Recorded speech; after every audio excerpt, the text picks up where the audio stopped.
Welcome, everyone, to the July 16th, 2022 meeting of the Humanist Society of Santa Barbara. My name is Judy Flattery, and I am the president of the Society. Welcome to members and non-members, and those of you watching us on our YouTube channel. We invite you to become a member of the Humanist Society of Santa Barbara. Subscribe to our monthly newsletter. It's free if you get it online. And stay informed of our upcoming events through our meetup sites, through either the Humanist Society of Santa Barbara meetup site or the Southern California Secular Coalition meetup site. Our presentation today, we're featuring UCSB Professor Mario T. Garcia speaking about a history of U.S. intervention in Central America and the sanctuary movement in Los Angeles, a topic I admit I know very little about. I always like to try to relate our speakers and the topics to principles of humanism. So how does a talk on Central American history and providing sanctuary to refugees relate to humanistic principles? I looked through the Affirmations of Humanism by Paul Kurtz, and I found three that I thought were particularly applicable. One is that we are concerned with securing justice and fairness in society and with eliminating discrimination and intolerance. Another that I thought applied is we believe in supporting disadvantaged disabled so that they will be able to help themselves. And finally, we attempt to transcend divisive parochial loyalties, whether based on race, religion, gender, nationality, creed, class, sexual orientation, or ethnicity, and strive to work together for the common good of humanity.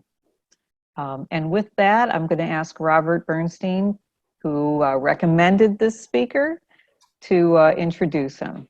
Robert? Thank you. I'm so happy, Mario Garcia, that you could do this presentation. So yeah, I can't remember exactly what year we met, but it's at least 30 some years ago. So back in the 1980s, President Reagan was torturing and murdering people throughout Central America, and I'm just always intrigued at how many people who are my age and older who don't remember that era. I don't know. I'm just wondering, is there some way people could do like a show of hands? How many people remember that that was going on in the 1980s? Wow. So yeah, just a couple of people. Well, of course, there's a lot of people I can't see. So yeah, I mean, I grew up with humanist values, but also in a family of Jews in America with the very real memory of the Holocaust. My parents grew up at that time in the US, and we grew up with this message that we should never be like the good Germans who stood by while their government committed atrocities and did nothing about it. And for my parents, that meant working to end the US war in Vietnam. And Reagan's war in Central America was that moment for my generation. And hundreds of thousands of Americans rallied, millions of Americans rallied across the country, and tens of thousands of us actually went to Central America to help out in various ways. I went with an engineering brigade called Technica in Nicaragua. And we had a group here called the Central America Response Network, which nonstop for over 8 years put on events of all kinds, huge events. We did direct aid, all kinds of direct aid projects, including shipping bikes to Nicaragua, cultural events to make people more understanding of what Latin American culture was like. And it was a learning moment for me also because I'd grown up in kind of an atheist household, and I also became aware of what was called liberation theology, which was the idea that not all Christians were reactionary evangelicals, but that in fact in Latin America there was a very progressive movement in the Catholic Church called liberation theology, and it was mostly at the level of the priests, whereas the archbishops and the bishops and all the top level people were very regressive and against what liberation theology was trying to do. Anyway, so back at that time, as I say, we had this group, the Central America Response Network, and Mario Garcia. Remember Mario Garcia? He was super helpful in helping sponsor us at UCSB and helping sponsor events there, and also speaking at many of our events. And I was reviewing his curriculum vitae before this talk, and he is just an amazing person. He is a distinguished professor of Chicano Studies and History at UCSB he's been there since 1975, back when I was still in high school. He took a leave to be a professor at Yale University back in 1990 and could have stayed there, but partly couldn't stand the weather and sort of the dilapidated buildings, and also had trouble getting his wife hired there. So UCSB looked pretty good. So he came back to UCSB. He has published at least 12 books, according to my count here, including many book awards for those books. He's also was Teacher of the Year at UCSB on at least one occasion. Anyway, I don't want to take away any more time from Professor Garcia, so please go ahead with your presentation. Robert, thank you so much, and I want to thank you and Judy for inviting me to speak to the Humanist Society of Santa Barbara. And good afternoon, everyone. Buenas tardes. We live in very challenging times. We've somehow just went through and survived, I guess, to some extent, the Trump years, but we still face a lot of threats to our democracy and dangers. And we have poverty and people being displaced all over the world, a tremendous inequality between the rich countries and the poor countries, and even within the developed countries, we have major inequalities between the rich and the poor. So we have many, many challenges. We still have people migrating from Central America and Mexico too, and other places of the world to the United States, and that's created a major issue, a political issue of how to deal with it and so forth, and too many people make a political football out of it, whereas these are people, human beings in need of help. And so we live in challenging times, but we've had challenging times in the past as well. And good Americans have stood up in some of these challenging times and to try to deal with the issues that are creating that challenge. One such example of that, as Robert alluded to, was during the 1980s, when thousands of migrants from especially Central America, specifically El Salvador and Guatemala, were fleeing civil wars in those countries, in addition to poverty and lack of opportunities and inequalities and exploitation of their labor and so forth, a lot of which obviously still exists today, which is why they're still coming. And when they came to this country in the 1980s, and they appealed for refugee status, they were turned back by the then Ronald Reagan administration. Because the Reagan administration said, well, we don't recognize them as legitimate refugees. They are simply, quote unquote, illegal alien, which by the way is a racist term, that's why I put it in quotes. And therefore they're not deserving of refugee status. Well, many, many good Americans said, absolutely not. They are refugees. They are human beings in need. And part of the reaction by these good Americans was what came to be known as the sanctuary movement, which was mostly through the efforts of churches, Protestant, Catholic, and Jewish communities to help these people in various ways, either sheltering them or feeding them or finding them jobs, getting legal assistance, medical assistance, and so forth and so on.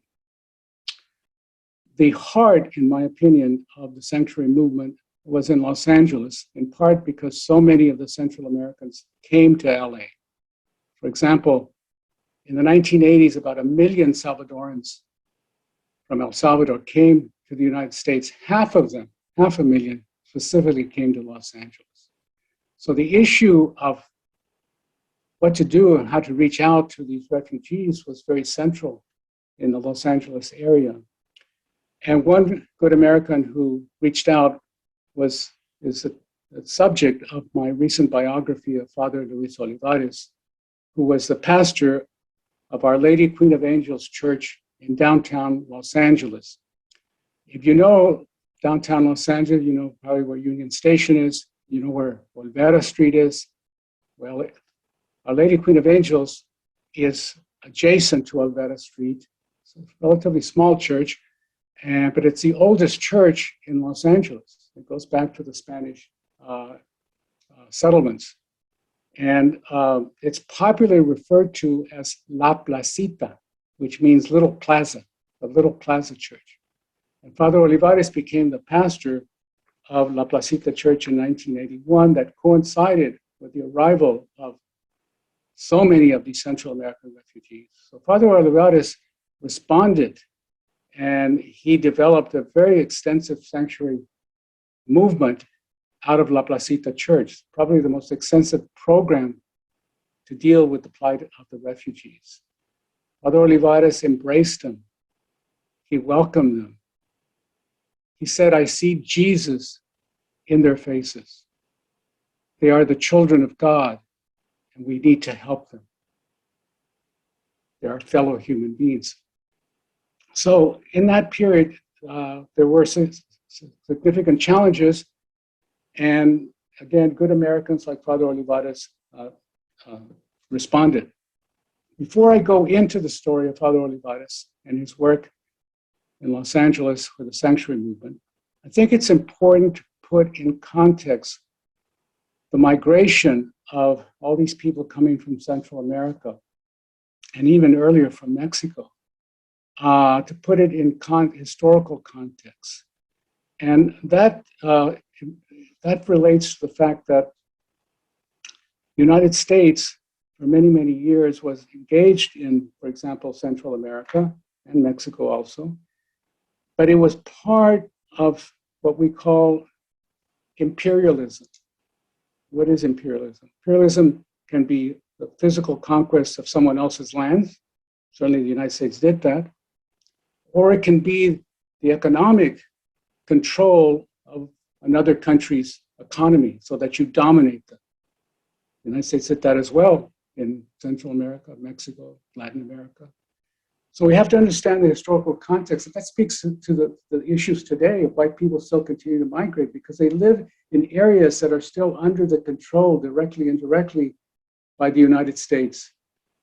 We've had many good things in our history, but we've also had many bad things. American imperialism is one of the bad things because it's been bad for people that are affected by American imperialism. You can also call it neocolonialism. You can call it neoliberalism if you want. It is the fact that a country like the United States dominates politically, economically, militarily, these other societies, these other countries. So I want to talk a bit about that history before talking specifically about the context of my book. You could start with Mexico, for example. In the 1840s, the United States waged an unjust war against Mexico, an unnecessary war. It was called the U.S.-Mexico War, 1846 to 1848. The U.S. coveted parts of the northern territory of Mexico, everything from Texas to California. Texas had already been annexed because it broke off from Mexico, and the United States then annexed it shortly thereafter. It broke off in 1836. But in the war with Mexico, the United States then proceeded to take the rest of Mexico's northern frontier, what the Mexicans refer to as El Norte, the north, everything from Texas to California. And that was a war of, it was an imperialist war. It was a war of aggression. It was propelled by the ideology of manifest destiny. Maybe some of you remember that term from your high school histories. Manifest destiny simply meant that the United States believed that it was ordained by God to expand as far as it wished to expand. Some people feel that at some point the United States would be in control of the entire North America, Central America, and South America. And the ideology of manifest destiny was that Americans weren't taking, we weren't taking anything from other people. Actually, we were bringing them blessings. Like what? Well, Republican government, Republicanism, democracy, if you will, and so forth. So we were not engaged in taking things away. For example, from Mexico, we were actually going to bring Mexico these liberties. But as I tell my students, well, wait a minute. These liberties, at that time, the United States had millions of enslaved African Americans. Women could not own property or vote. Working people who did not own property could not vote. What liberties are we talking about here? Well, it's a checkered picture that was involved with manifest destiny. But it was an ideology of expansionism. And in Mexico felt the first brunt of it of all the Latin American countries. Almost half of Mexico's territory was taken away. We have forgotten that war. Mexico has never forgotten that war. And we've forgotten that war also, as I tell my students, well, where do you think we get the name Los Angeles, even though we've Americanized it, but it's Los Angeles? Where do we get Sacramento? Where do we get Santa Barbara? Where do those names come from? I tell myself, they didn't come with a Mayflower. Where'd they come from? So they come back to the early Spanish presence, but also when Mexico was an independent nation, beginning in 1821, when it achieved its independence from Spain. And so that war of expansion significantly increased the United States territory, and that was a war of imperialism. Then you shoot up 1898, the so-called Spanish-American War. The United States in that conflict declared war against Spain and its last remaining territories in the Caribbean and in the Pacific, specifically Puerto Rico, Cuba, and the Philippines. In what Theodore Roosevelt called a splendid little war, the United States took Puerto Rico, eventually made it into a so-called Commonwealth, whatever that means. Puerto Ricans cannot vote in our federal elections. They don't have all citizenship rights. So they basically represent a colony. And that goes back to 1898. Cuba, which really was the main prize that the United States had coveted for many, many years. Cuba was not physically taken, but it really became an appendage of the United States. The United States, through sugar corporations, dominated the sugar production in Cuba. If you dominated that, you dominated their politics. And of course, it did allow itself one part of Cuba that it physically did take, which is Guantanamo Bay, at the very tip of Cuba, where we're, as you recall, going back to after 9/11, where we imprisoned a lot of those that we suspected were part of 9/11, and some of them have been languishing there for many, many years, even without being charged. Then you shoot up to the Panama Canal. We took the Panama Canal. The Isthmus of Panama was under Colombia at that time. The United States forced the Colombia to transfer that part of the isthmus of which the Panama Canal was built. Back in Mexico in 1914, there was a US military occupation in Veracruz during the Mexican Revolution in 1910. 2 years later, in 1916, General Pershing led an American Expedition Army into northern Mexico against the revolutionist Pancho Villa, who had raided across the border in Columbus, New Mexico. And so you have these kinds of interventions, but there's also, as I suggested, what we could call economic colonialism. And in the early 20th century, there was a reference to what was called dollar diplomacy. In other words, that US economic investments in various parts of Central America and Mexico, even other parts of Latin America, was a way, again, of dominating those societies because it was American economic interests, corporations, and so forth that built railroads and helped to build agribusiness and so forth, or in the mining industries. So the US interests, economic interests, basically dominated the national economies of many of these countries. Dollar diplomacy is what people also refer to as soft power, as opposed to like military power. But you still have power. You still have power and control.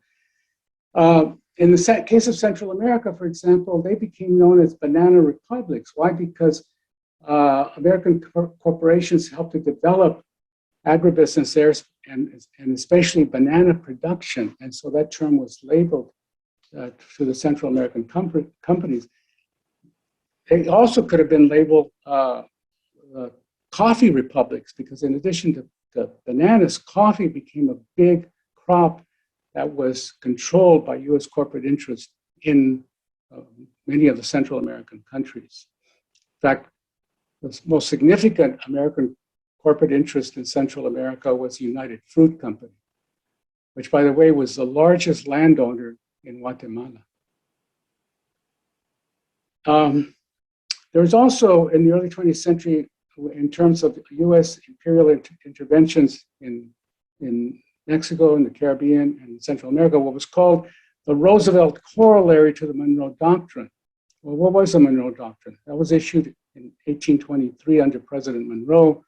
And it basically said that the United States would no longer tolerate European intervention in the affairs of the Americas. What's important is not what the Monroe Doctrine said, but what it didn't say. What did it not say? It said nothing about US intervention in the affairs of the Americas. And so under President Theodore Roosevelt, he added what became known as a corollary to the Monroe Doctrine, which basically said that the United States had the right to police through military action, through what was called gunboat diplomacy, to intervene in the affairs of Latin American countries, but specifically Mexico, Central America, and the Caribbean, if those countries did not support US economic interests there. So it gave the US a kind of arbitrary police power. And then we can talk about just out and out US military intervention in order to make sure that these countries did not in any way threaten American economic interests, or if there were political changes that seemed to Washington to not really fit what Washington wanted in terms, again, of supporting economic and strategic interests, then US military intervention took place. And you go through the litany of Cuba, Honduras, Dominican Republic, Nicaragua, Haiti. US military occupied Guatemala from 1909 to 1933. Shoot up to 1954, the coup in Guatemala. Guatemala had a democratic elected government in 1954, one of the few in its history, but it was a democratically elected government, and it was a government that wanted to do things like land reform, which meant what?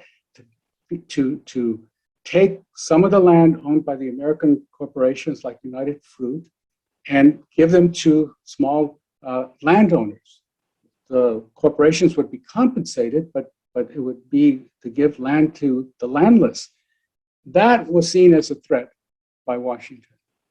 And under President Eisenhower and Secretary John Foster Dulles, in conjunction with right-wing military interest in the army in Guatemala, they overthrew the democratic elected government in Guatemala in 1954. And then you have the Cuban Revolution of 1959, which the United States begins to see as against the interest of the United States in Cuba, specifically economic interests and so forth. And so beginning with Eisenhower and then with Kennedy, we began to say that Cuba was a communist government that was under the control of the Soviet Union and so forth. And by this time, of course, Cold War politics does figure in a lot of these actions by the United States. Cuba Revolution 1959 was basically a nationalist revolution. What does that mean? It means Cuba for the Cubans, not for the Americans. The Cubans should be able to control their own economic interests, their own political future. And that was, again, inimical to the United States. So we label it a communist country. Yes, it moved towards socialism. That's very true. And to an alliance, a defensive alliance with the Soviet Union because of the threat of the United States. And was there a threat? Well, yes, in 1961, in a plan that already had been developed by the CIA under Eisenhower, which John Kennedy regrettably accepted, it was the so-called Bay of Pigs intervention, where the United States supported counter-revolutionaries that had fled Cuba, armed them, trained them in Central America, and then they landed in Cuba. But they were no match for the Cubans themselves who were fighting to defend their country. So, and of course, then after that, we imposed a still standing embargo against Cuba, which is unfair, which hurts the interest of ordinary people, that they cannot purchase goods that can be imported from the United States, for example. In the 1970s, it brings us up to where my book begins to develop. You also have people had been exploited, had been repressed, had been killed under these, in many cases, dictatorships in Central America supported by the United States. But there were people who fought back, who were brave people. And so in the 1970s, you have civil wars in El Salvador, Nicaragua, and Guatemala. At the same time, US support for the militaries and the dictatorships in these countries continues. And it's for example, in El Salvador, you have the death squads. And so some of them, receive support by the CIA and so forth. Many Central American military generals and officers were trained in the United States in the so-called School of the Americas at Fort Benning, Georgia, where among other things, they were trained how to torture people. Talk about being anti-human, to torture people. In 1981, the military in El Salvador, in a horrific killing of people at a place called El Mozote in 1981, killed, just basically wiped out 1,000 people in a small town, half of them children.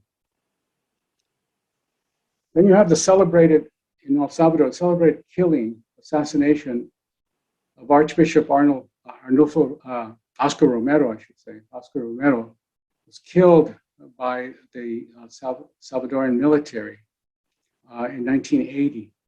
And he had been someone who was trying to help his people, was against the kind of repression that was happening in El Salvador, who called for the United States to stop arming and training the military in El Salvador. And because he stood up to the Salvadorian military and the right-wing political forces, he was assassinated. That brought a lot of attention in this country, in the United States and in other places, to what was happening, the horror that was happening in El Salvador. A few months later, we received even more attention with the killing by the Salvadoran military of 3 American Catholic nuns, referred to as sisters now, and 1 Catholic female lay worker. They were raped and killed by the Salvadoran military. That brought even more attention to the horror that was happening in that country. In the 1980s, 75,000 people were killed in El Salvador, out of a country of only 5 million. And again, a lot of this involved the United States support for dictatorships. And that goes back a long way. There's a famous saying by Franklin Roosevelt, who, of course, we see as New Deal, trying to deal with the Depression, but a lot of his foreign policies still remain the same, including the support for dictatorships. For example, in the case of Nicaragua, the Somoza dictatorship. And there's a popular saying about Roosevelt that at one point he said about Somoza, he said, you know, Somoza is a son of a bitch, but he's our son of a bitch. Our son of a bitch. So we'll put up with dictatorships, part of the fact that it violates our principles, right? The Declaration of Independence, Constitution, and so forth and so on. But as long as these dictatorships were supporting American economic interests, and then with the Cold War context, supporting the United States against communism, they were our friends. So out of these civil wars, you begin to have the refugee flow. 1/4 of the people of El Salvador left their country in the 1980s to find, as I said earlier, refuge in the United States. It's interesting because in 1980, under the Carter administration, the US Congress, signed by Carter, adopted a new US refugee law in 1980, which very simply defined who a refugee was. A refugee was someone who, if sent back to their home country, would either be tortured, killed, or both. And that was what the condition of the Salvadorian refugees and people from Guatemala, also fleeing civil wars that were killing a lot of the indigenous communities in Guatemala because they were seen by the military there and the government officials as being, quote unquote, communist, which of course they weren't. And so, as I mentioned, the Reagan administration, their reaction to the refugees was to say, no, you are not legitimate refugees. Forget about that 1980 refugee law. You're not legitimate refugees. You are illegal aliens, quote unquote, illegal aliens, and you need to be deported because you're coming to take jobs from real Americans, whatever that means.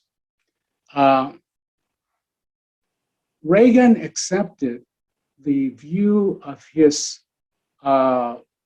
Jean Kilpatrick, who he appointed as the representative of the United States to the United Nations. Kilpatrick argued that there was a difference between authoritarian governments and totalitarian governments. And so, yes, the Central American dictatorships were authoritarian, but they weren't totalitarian, and what that actually meant they weren't communist governments. So that the United States could work and deal with authoritarian governments and try to defeat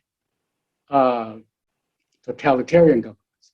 But authoritarian governments were acceptable. Reagan accepted that and also added what was known as the Reagan Doctrine.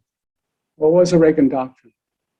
Since World War II and the development of the Cold War, US policy vis-a-vis the Soviet Union was a containment policy to contain the Soviet Union physically and in other ways.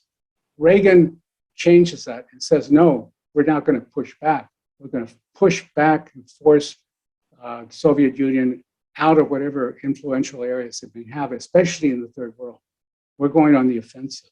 So that adds to some of the crises in Central America, especially related to the fact that Nicaragua in 1979 underwent a revolution.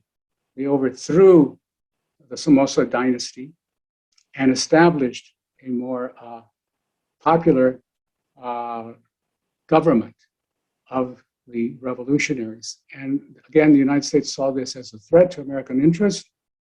And so what Reagan did was to organize and arm a counter-revolutionaries that were referred to as contras, people who were against, contrary. We armed them, we supported them, and we unleashed them into Nicaragua, which they caused a great deal of bloodshed and killing of people and so forth and so on. At a certain point, the Congress had had enough, and it ended U.S. military support to El Salvador. But the Reagan administration got around that. Some of you will remember how it did it in the so-called Iran-Contra affair or issue. What the United States did was to begin to sell surreptitiously arms to Iran. I thought we were against Iran after the Shah took over. Well, we were ostensibly, but we were selling them arms secretly. And with the revenue that was gotten from the sale of arms to Iran, Reagan surreptitiously gave that money to the Contras, Iran-Contra.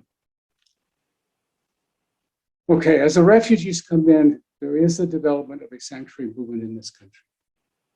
And it begins in Arizona, and many churches, other religious communities, including Jewish communities, come to the support and aid of the people of the refugees.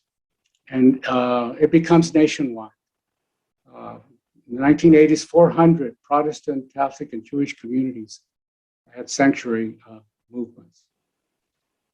And there was opposition in many other quarters to the Reagan policies. Robert mentioned, we both became involved in what was referred to as CISPES, a committee in solidarity with the people of El Salvador. And we did various things on campus. I helped organize a showing of Haskell Wexler's film called Latino about the Contras and about the conditions in Nicaragua. And we showed that to a standing room only in Campbell Hall as a money raiser for CISPES. As I mentioned, many of these refugees were coming into Los Angeles. So this begins then the story of Father Olivares. All right, so this is a picture, again, as I mentioned, this is the cover, or the picture that's on the cover of my book on Father Luis Olivares, my biography. And I'll go quickly through the slides. Father Olivares was born in San Antonio in 1934.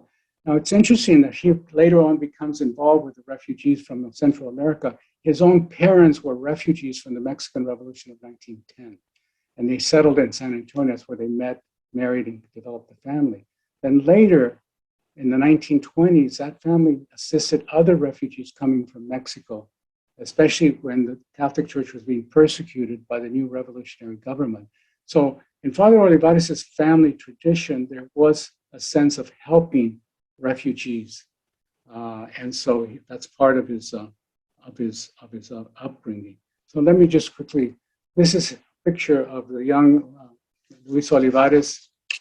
At age 13, he felt he had a vocation to become a Catholic priest, and he and his older brother both went to seminary training of an order called the Claretian Order, which was an order that had it was a missionary order, but it was present in the Southwest and in other places, especially among Mexican Americans. So their seminary was in the Los Angeles area. And so he went to seminary there, picture with him and his father. And this is a later picture. He was in the seminary for some 13, 14 years, which included his high school, his college, and later theological training. This is him with his brother in attending Catholic University for additional theological training. He is ordained in 1961 at the cathedral in San Antonio. And Father Olivares, and this is a picture of him in 1960, is very intelligent, articulate, charismatic, and he quickly moves up the Claretian hierarchy. In the early, I should say, in the 60s, he becomes a treasurer of the Claretian Order, which is a very important position because it's involved with the funds that the Claretian Order uses to invest. And so he was in charge of investing the funds that the order had. So, for example, he would go to New York to meet with New York investors, and he was wined and dined and taken to Broadway shows and that kind of high life society. And Father Olivares enjoyed that very much. And he dressed the part. He dressed very well for a Catholic priest.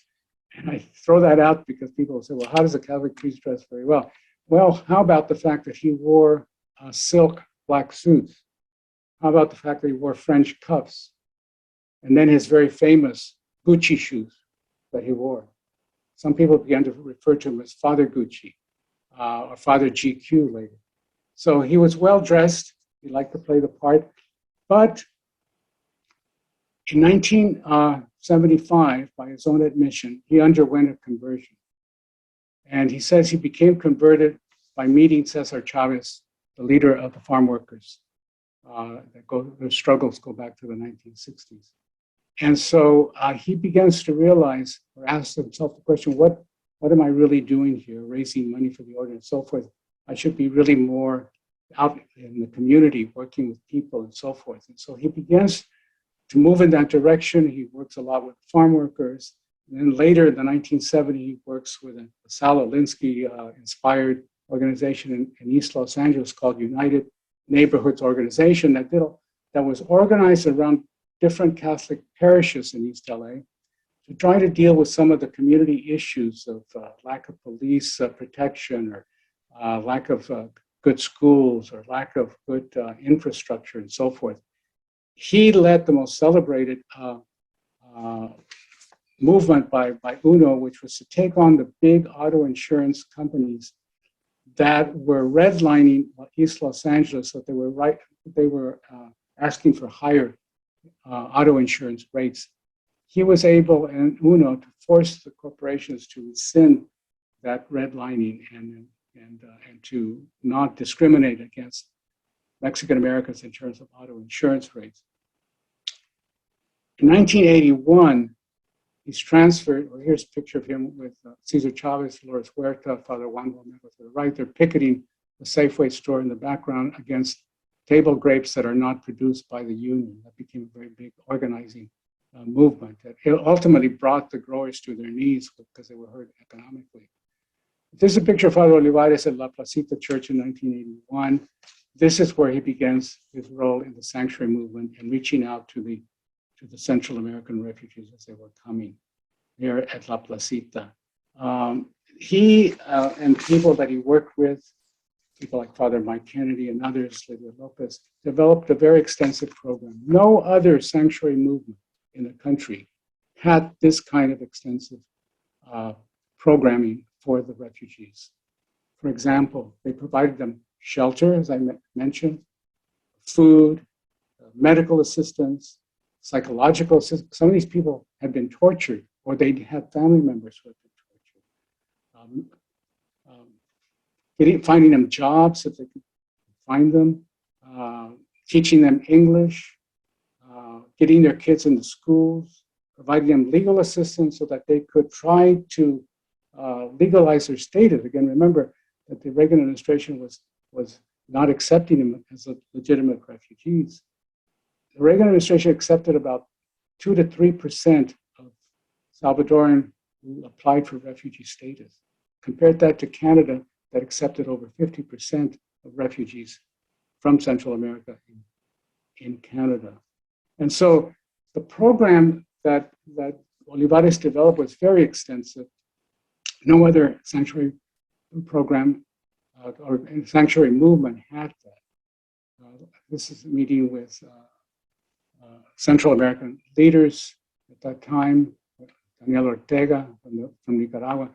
This is a shot of what became the most controversial aspect of the sanctuary movement in La Placita Church, where they literally, on a nightly basis, housed many of the male refugees, but also some undocumented Mexican immigrants and some homeless people as well.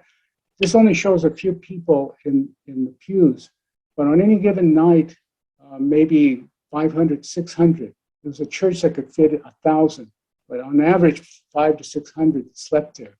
That became very controversial. Even members of the hierarchy of the Catholic Church did not like that. Olivares allowing people to do that. But again, this is reaching out. After a few years of these kind of programs for the refugees, Father Olivares decided that it was time to officially declare La Placita as a sanctuary church. And so he did this on December 12, 1985. And this is a picture of him at the church with Father Mike Kennedy, who's his key assistant. And then you see hooded a Salvadoran couple in the foreground, and behind them is a lone Guatemalan mother with 3 children. The signs that they're holding up, 2 of the kids, say the following. El Salvador, I should say, first of all, it says Guatemala, 50,000 persons killed, 1980, 1985. And the next sign says El Salvador, 70,000 persons killed, 1980 to 1985. This was a liturgical drama, if you will. And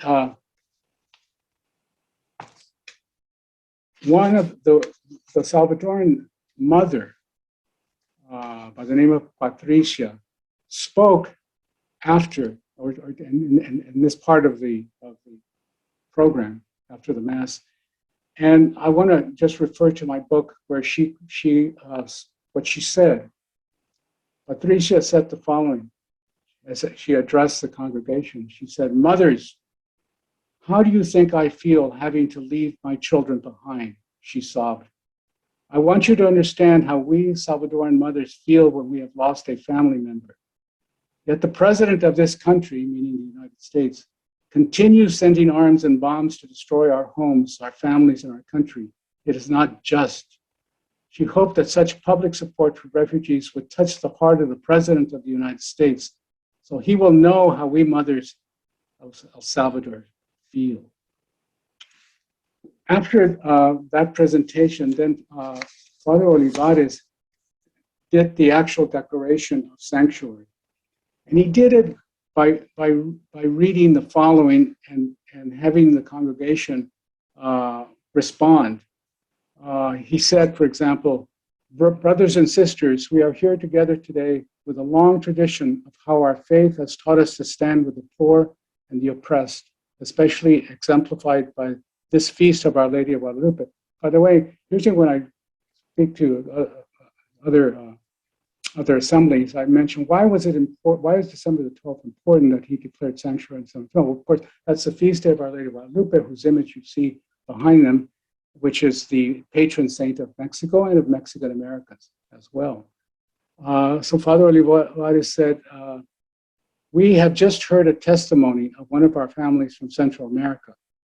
Let us now stand in order to enter into covenant with these refugees before us. Do we, as a community of faith, commit ourselves to support our brothers and sisters from Central America?" And then the refrain from the congregation is, "We do." Do we commit ourselves to work together to end the violence, the war, and the torture so prevalent in these countries? We do. Do we commit ourselves to work together to bring about peace with justice in all of Central America? We do. My brothers and sisters, we have just publicly declared and committed ourselves here at Our Lady Queen of Angels Church to provide sanctuary for Central American refugees. So that was the official declaration. 2 years later, Father Olivares did what no other sanctuary movement in the United States did. It extended sanctuary to Mexican undocumented workers on December the 12th, also on feast day of Our Lady of Guadalupe in 1987. And this was in reaction to a new immigration law that was passed by the United States. It was referred to as IRCA, the Immigration Reform and Control Act. While on the one hand, IRCA provided amnesty for those undocumented who had been in the United States up to 1982 and could prove it, and some 3 million eventually got amnesty. On the other hand, it still maintained a policy of deporting those who came after 1982, including many of the Central American refugees. That's why Father Olivares opposed IRCA, or at least that aspect of IRCA, and also the fact that many in the support group for immigrants and refugees felt that that law would also lead employers to not hire any Latinos because they didn't want to be penalized which was also part of the law, that employers would be penalized if they knowingly hired undocumented immigrants. And so some employers might not hire anyone who was of Latino background in order not to possibly be hiring people without documentation. For Father Olivares and others, they saw this as a violation of the human right to work. Humans have a right to work and provide for their families. And this legislation was going to violate that. And Father Olivares was also involved. These are pictures of him in his church, La Placita Church. You see the congregations out there. In some of the mass protests that Robert mentioned against especially US policies in Central America, he spoke at many, many of the rallies. I mean, he was really seen as a symbolic leader, not only of the sanctuary movement, but of the movement against US policies in Central America. And he provided that leadership. I want to say a bit about the inspiration that Father Olivares took from his faith, because part of the subtitle of my book refers to what I call faith politics. In other words, that Father Olivares' politics with the sanctuary movement, for example, was influenced by his interpretation of his Catholic faith and by his interpretation of the Gospels. And so these are some of the views that he had. For example, his view of the church, in this case, the Catholic Church, was that it had to be a church that was with the people, that was engaged in the community, that was involved in trying to help the poor and the oppressed. He said, if we have a church that isn't doing that, we might as well not even have a church. That's its mission. That's what it needs to do, not to privilege the rich and the powerful. He believed in what is called the incarnational church. What does that mean? It means that he believed in that part of the gospel that speaks to people, to Jesus becoming human, Jesus coming to become human. And so part of what it means to be incarnational is that people's lives in this world need to be taken care of, not just simply the idea that, well, you'll suffer, you'll sacrifice, and eventually you may get to heaven, and then you'll be fine. No, Father Olivares said, we are inspired by the Jesus story, and we have to deal with humans here on earth and make their lives as well as we can, provide for them. As Robert mentioned, he was a liberationist. He accepted what was called liberation theology. What is liberation theology? Liberation theology came out of Latin America in the 1960s. It was the attempt by some of the Latin American bishops to relate to how they could be more relevant in the contemporary world. And that became known as liberation theology. Liberation theology, in a nutshell, is the following. And I kind of referred to it already, is that, again, that the church should have a preferential option. That's the term that was used. A preferential option for the poor and the oppressed. That's the church's mission. That's the Jesus story. Who did Jesus administer to? The poor and the oppressed, not the rich and the powerful. But the church, especially in Latin America, had become a church of the rich and the powerful and had forgotten the Jesus message. And so, in a way, it was coming back. It wasn't so much going forward, but the church coming back to its roots, a church of the poor and oppressed. And so Father Olivares became a liberationist. But for example, one of the key references, especially in the New Testament, that helps to influence liberation theology is Matthew 25. What is Matthew 25? When I was hungry, did you feed me? When I was thirsty, did you give me drink? When I was naked, did you clothe me? When I was homeless, did you shelter me? Matthew 25 is very central to liberation theology and to how Father Olivares interpreted his faith, which then became faith politics. And it became faith politics in terms of actually doing something. He wasn't a theologian per se. He knew theology, but he wasn't, say, a professional theologian. Part of what liberation theology calls for is what we refer to as praxis. A praxis is where you think about certain issues, or maybe you read about certain issues, you become knowledgeable about certain issues, and then you reflect on them. But then thirdly, under praxis, you act on them. You act on them. It is applied theology. It's not just up here in the air. It's not just there in the homilies in the churches. It's going out with the people, as he was, helping the refugees, helping the undocumented. Applied theology, praxis. He also, liberationists also referred to what they called social sin. You know, I grew up in the Catholic Church believing in personal sin, how we sin as individuals. We lie to our parents, or we may do certain things that we get punished for, personal sins. But liberationist says, yes, there's that kind of sin, but there's also social sins. What are social sins? Slavery, racism, genocide, Holocaust, how women are treated in an inferior way, and so forth and so on. Exploitation of people at work in the third world, and so forth. These are social sins, and the church has to prioritize social sins and work against them, as Father Olivares was working against the social sins of discrimination, exploitation of the refugees coming out of Central America, and the racism that they were also receiving as they came to this country, and so forth. He also, one of the other tenets of liberation theology, and that Father Olivares applied, was the juxtaposition of God's law versus what we can call Caesar's law, the state. Father Olivares knew and admitted that he, through the sanctuary movement, was breaking US law. He knew that, for example, after IRCA was passed, that he called for people to hire undocumented workers, as he was doing at La Paz. That was breaking the law.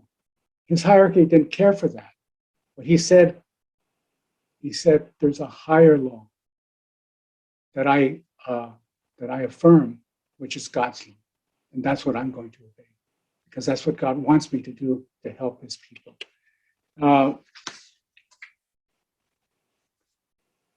Olivares, by 1990, because of a lot of controversy over his ministry and so forth, is told that he's going to be transferred to Texas. He didn't want to leave. And the fact is he never left, because that year in 1990, he was also diagnosed with the HIV virus. And he suffered for 3 years.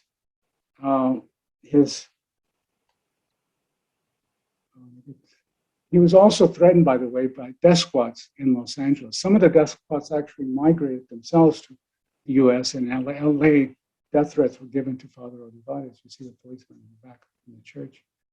Some of the lighter moments that I deal with in the biography was Father Kennedy at one of the rallies with Martin Sheen. Many Hollywood celebrities supported the sanctuary movement, like Martin Sheen, became a very close friend of Father Olivares. Father Olivares was arrested many times in protest, for example, in the federal building in downtown Los Angeles, in protesting US policies. So was Martin Sheen, Blaise Bonpane. Sheen, in an interesting anecdote, once when he was arrested, a reporter called out, "Mr. Sheen, are you a communist?" And he said, "Oh no, I'm worse than that. I'm a Catholic." This is the last public appearance of Father Olivares in January 19th. I know that date because that's my birthday too. January the 19th of 1992, when the peace accords were signed in Mexico City that brought peace to El Salvador. And so he was very weak then because of his illness, but he did go and speak to celebrate finally the bringing of some semblance of peace to El Salvador. 1 year later, in February, he died, March 18th, actually, in 1993. He was only 59 years old. He's buried at San Gabriel Mission. Let me finish by just suggesting some takeaways from some of the things that I've gone through, and then we can open up to discussion. And the takeaways are the following. Migration is not only an international right, but a human and moral right. Migrants must be treated with dignity and as children of God, not as criminals. History tells us, and Olivares and La Placita story is attests to that, that good Americans can successfully push back against anti-immigrant and anti-refugee acts and policies. We must oppose policies taken by the US government that has supported the economic and political oppression of people in their own countries. This is a continuation of that litany of history that I mentioned, except we now refer to it as neoliberalism, which somehow suggests free trade. So it's the same stuff, it's the same imperialism that the US had throughout the 20th century. It's control of other people's resources in one form or another. Against these conditions, which lead to people migrating to find livelihood and safety. We need to call for legislation, or I should say, we need to call for the legalization of the approximately 11 million undocumented immigrants in the United States. They're not criminals, and they're very central to the economy. We need to give a pathway to citizenship and legalization to the dreamers. Dreamers are people who were brought in here as babies or as very young children by undocumented parents. These children made no choice to come undocumented. They were babies. They've grown up in this country. For all practical purposes, they're Americans. They speak English well, very well. Some of them have been in the military, they've gone to colleges and so forth, but they still live under that stigma of them being undocumented. That has to end. Talk about humanism. That is something that has to be applied to the so-called dreamers. Central American refugees who are fleeing for their lives because of gang terrorism, for example, today, and the unwillingness of their governments to protect them, must be given refugee status, either permanent or temporary. And the practice of separating children from their parents has to be stopped.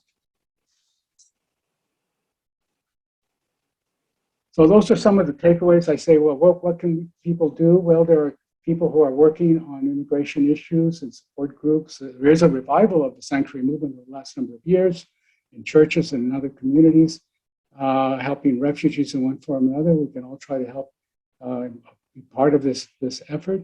But ultimately, as I tell my audiences, you have the vote. You have the vote.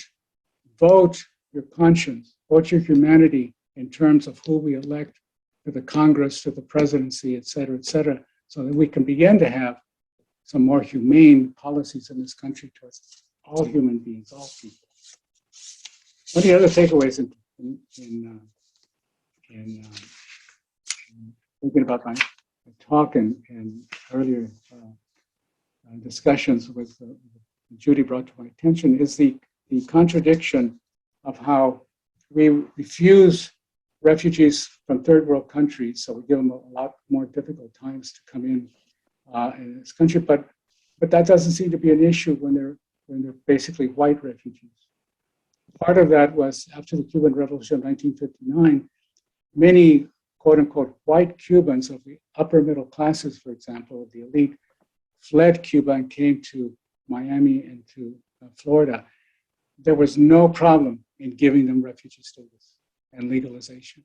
They were given all kinds of support. The kids were given educational support, even support to go to college. That wasn't the case of third world people like from Mexico. There tend to be more people of color. And then we've seen more recently, as Judy pointed out and others pointed out, how we've opened our arms, and rightfully so, to the Ukrainian refugees, white Ukrainians. white refugees. But we still are hesitant about allowing refugees from Syria, from other parts of the Middle East, from Africa, and from Latin America. So we need to deal with those kinds of contradictions. I guess the last takeaway I would leave, and we've seen a lot of this discussion in the hearings on the January the 6th attempted coup, how we need to protect democracy. Our democracy is under threat. We shouldn't kid ourselves about that. And we need to mobilize in however we can, voting, otherwise, other community ways, demonstrations, to make sure that we don't lose our democracy. Because if we are not careful, we may do that. So I've talked more than enough, and I apologize for that. So let's open it for some of your questions. Thank you very much. Thank you. Thank you for sharing the history and your perspectives on these issues. I'll now open it up for questions. Anybody have a question? Yeah, so we have many refugees coming now, and Mario, do you remember Lucy Edwards, who was one of our... Vaguely, you've mentioned her recently. She had gone to, she was a grad student in Latin American studies when I was a grad student in physics. She went to Nicaragua with Witness for Peace. She continues to go to Central America to this day, mostly to Honduras now. She says that the situation in Honduras now is worse than what it was like being in the war zone in Nicaragua in the 1980s. And she says this is still a consequence of what Reagan did in the 1980s. And I'm wondering if you could say something about the refugees that are at our border now and how much that still is a result of what went on in the 1980s. Yeah, as I alluded to, I think that there's a direct connection because some of the same conditions continue to exist. These people are fleeing poverty, exploitation, increasing violence through gangs and through their own governments. But that's been true historically in one form or another. It's just that some of us may be becoming more aware of those kinds of conditions. For example, I mean, talk about neoliberalism. Part of that is establishing what are called maquiladoras or plants in Central America to produce clothes and things like that. Those are highly exploitative. They hire primarily women, young women, who often are abused, some raped by managers, so forth, and others. Low wages. Because only young women are hired, what happens to the young men? Well, if they can't find jobs, maybe they could join gangs and so forth, or they vote with their feet and begin to move north. So, yeah, you can call it neoliberalism. I would say it's still an extension of what I talked about in terms of American imperialism, because these are primarily American corporations. Big agribusiness continues in Central America. That means a lot of people don't have access to land so that they can farm for themselves and so forth. And so a lot of these conditions continue, which force people to migrate. To migrate is a human condition. If any of us was living under like the conditions that you suggested in Honduras, of course we would leave. And it doesn't mean that no one wants to leave their homes. None of the migrants coming wants to leave their homes. But they have to in order to survive, for their families to survive. And that's what brings in the human condition, how we need to react to these people as human beings, not as aliens and even as refugees. They're human beings in need. And if we were migrants ourselves for the same reasons, we would want people to treat us humanely as human beings. And so we need to get beyond the rhetoric and politics and realize that these are human issues that have to be treated humanely. And but I think, Robert, specifically, I mean, I think a lot of the conditions remain lack of access to political influence or power in their own countries. There's still a lot of authoritarianism in some of these Central American countries. And of course, you can say that of so many other parts of the world, and that's why you have worldwide migration.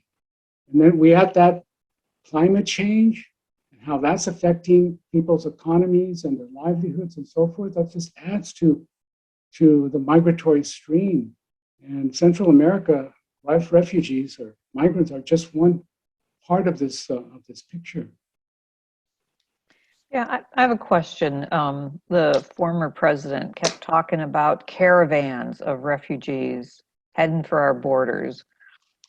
Was he overplaying that? Were there really such things as caravans? Do you have any comments or insight into that? There were caravans, and instead of people coming together to come to the U.S.-Mexico border, in part that had to do, in my estimation, with protection. Migrating from some of these Central American countries through Mexico can be a very dangerous trip. They're preyed upon by criminals, by rapists, by people who steal what little money they have. For a long time, many of them were coming into Mexico and then taking what they called La Bestia, the beast, which is the railroads that connect southern Mexico to the US-Mexico border. And there's films and pictures that show some of these migrants, hanging onto the railroad cars and so forth. Many of them die as a result. They fall off the trains, or they lose limbs and so forth. So the trip north is very dangerous. And I think these so-called caravans that Trump tried to suggest was like these armies coming to invade us, were people, I think, basically trying to join together to protect themselves and share what little food and so forth that they had to come to the border. Many good people in Mexico and churches and so forth help them as they're coming north by providing water and food and shelter as they're moving to the north. And so again, they're people in need. They're not people, as Trump said, that are coming to injure us because they're criminals and they're rapists and so forth. They're people in need. If we go back and look at our own family legacies, people coming from other parts of the country, look at the Irish coming from the 19th century, hungry, famine, and so forth. Well, that's not dissimilar to conditions of some of the migrants today. Yeah, there's a question in the chat from Andrea saying, history seems to be a constant play of the imperial powers and the colonized. How would you connect these two with human nature? We all have tendencies to take things away from other people, perhaps. There's a wonderful quote from Cesar Chavez where he says, he was known a great deal for nonviolence and was influenced by Gandhi and by Martin Luther King. And the farm workers' struggle was a nonviolent struggle. But Cesar said, I am not a nonviolent man. I am a violent man trying to be unviolent. So we all have tendencies to hurt people, take things away from people and so forth. But, hopefully through our socialization, our families, our religious influences and so forth, that we can control those so that we can have, again, in your context, a more humane society, all our contexts, a more humane society, and treat people equally and with respect. And that's one thing that Cesar Chavez always said about the farm workers. Yeah, we're struggling for better wages and better working conditions. But above all, we're struggling for respect. Be respected as human beings, not as just cattle out there. And Thank you. never Judy, think about the farm workers. We drive up, the 101, go to San Maria, we see all these farm workers out there. They're human beings, and they're still being heavily exploited and working under very difficult conditions. I mean, how many of us could work like that, stooped over for 8 hours? So, yeah, but I think, we all need to try to have our better angels always in play rather than empathy. so we have those bad tendencies we see in Trump, we see in the Trumpites, we see in all of these anti-democratic movements that Trump has influenced, and some of them which already had existed before. Those are not our better angels, and so there's a contest. And I think Biden said it well when he started his campaign, saying that this is a battle for the soul of America. In many ways, it is a battle for the soul of America. And I think the better angels need to struggle, because you just can't will it. You just can't will it. You have to struggle to protect and assert our better angels, which in this case is to protect our democracy against fascist tendencies that people like Trump exemplify. Okay, another question from Judy Fontana. Yes, you talked about the Marcadores. I'm not sure if I'm saying that correctly, but the factory south of the border that the U.S. companies have established, and that they hire almost exclusively women. Is that a matter of policy because they can pay them lower wages and exploit them more, or could you talk a little bit about that? Right.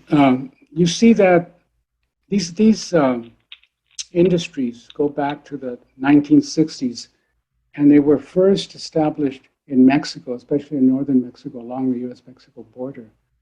These are industries basically controlled by American industries, or in some cases, Japanese industries.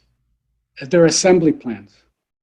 For example, they assemble television sets or other kinds of things, and then that's transported across to the U.S.-Mexico border to be marketed and to be completed.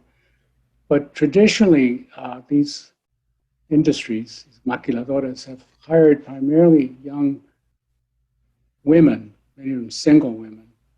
And I think it's primarily because they feel that they're more exploitable, that young women like this are not going to complain about their bad working conditions, including such very low wages. And then the employers and managers try to justify by saying, well, women in these assembly plants are better with their fingers. They're better at assembling whatever it is coming down the line. They're better. Oh, this is nonsense, of course. Nonsense, but that's how they try to justify it and to justify why they only employ young women. I think primarily it's because they're highly exploitable. And they're exploited, as I say, not only economically, but physically. You remember all the violence that was going on in some of the Mexican border cities like Ciudad Juarez, the area that I'm from. The murders that were being conducted by drug lords and others, many of them, the murder of many of these young women who worked in these assembly plants along the border. So it's a highly exploitative situation. It's not the answer to making countries like Mexico and Central American countries more have more sustainable economies that they can control on their own and that can lead to more better and more productive jobs for their people. It's still that same reaction in terms of the U.S. trying to control these economies for the benefit of the United States, not for the benefit of the people in these countries. Robert, you have another question? Yeah, so just directly related to that, Biden sent Kamala Harris to Central America to solve this problem. And I haven't heard anything more about that. So part of it is, do you know whether she actually was doing anything? And then also, what would you recommend in terms of what needs to change? Well, what I've heard from what she's attempting to do is to encourage American corporations to further invest in these Central American countries so that maybe they can produce better jobs and so forth in whatever industries. But my reaction to that is, well, we've already had examples of American industries, these assembly plants and so forth, and that hasn't helped people at all. It's heavily exploited them. So I don't know how more American economic investments in these types of industries is going to help. The one thing I'll give her credit for, and the Biden administration, at least they're providing a lot of the funding that would normally go to these governments that are, very problematic governments in Central America. At least they're shifting much of those funds through private agencies, people that are working in communities and so forth. So that's good. I think that's productive.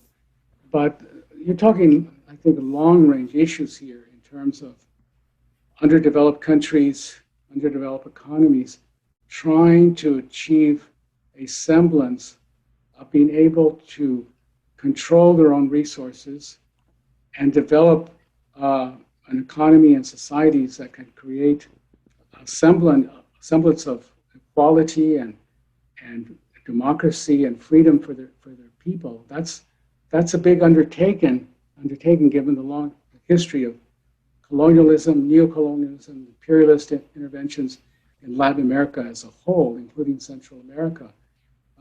That's not an easy task. And as I said, when there has been examples of countries trying to do that, like Guatemala in 1954, even just on the issue of land reform, how the CIA came down and encouraged the military there to overthrow that government.